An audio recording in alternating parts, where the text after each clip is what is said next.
So I've seen this completely false quote floating around in various social media that says that you can't learn mental toughness. And I used to get angry when I saw it, but now I smile because I know that those who ignore that and actually work on their mental game, they're giving themselves a huge advantage, and I'm the one to teach them. That is you, right? Anyway, the great news is that I'm here to tell you that becoming confident and focused is no different than learning the fundamental physical skills any athlete learns for a sport. You just have to work a few mental drills, and over time, your mind strength will become automatic for you, just like any other skill.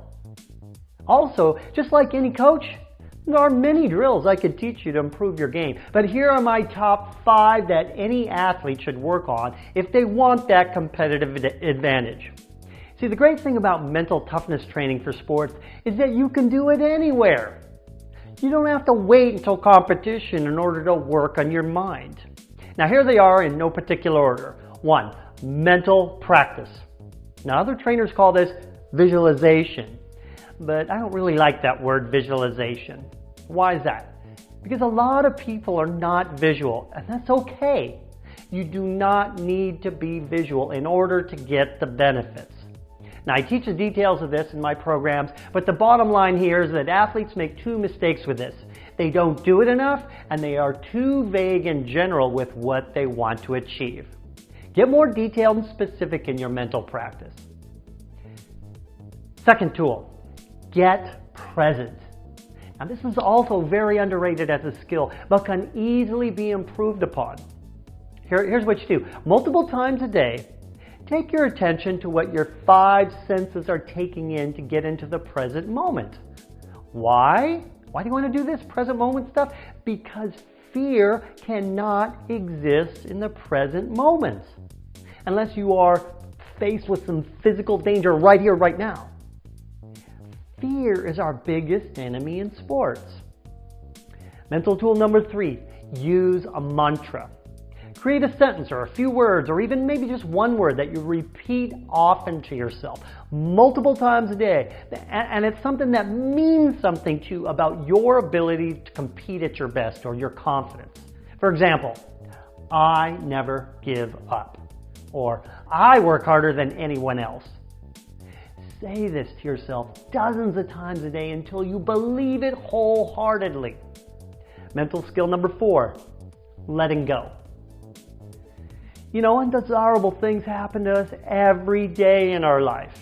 Make it a conscious practice to reduce the time between when those bad things happen and when we can move on. Now, I have specific tools and tactics to do that. But you want to make it a habit to verbally forgive yourself when you make mistakes that cause those undesirables. Sports are about who handles making mistakes the best.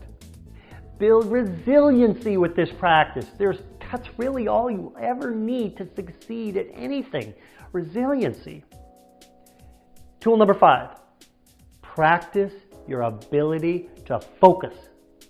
Multiple times a day, pick something to stare at and time yourself for how long you can focus on that thing without any other thoughts creeping in. See, the ability to focus is like a muscle that gets stronger by using weight training. You get better and better by working on this as a daily habit. You know, most sports, you only need a very short time for intense focus, and you can strengthen this ability really easy with that simple drill I just gave you. There you have it. It's not so much about doing it right. I hear people ask me this all the time. You know, like you have to do with physical skill development. It's about having an intention and getting your reps in. Let's do this. I'm Craig Sigel, your mental toughness trainer, and you can learn mental toughness.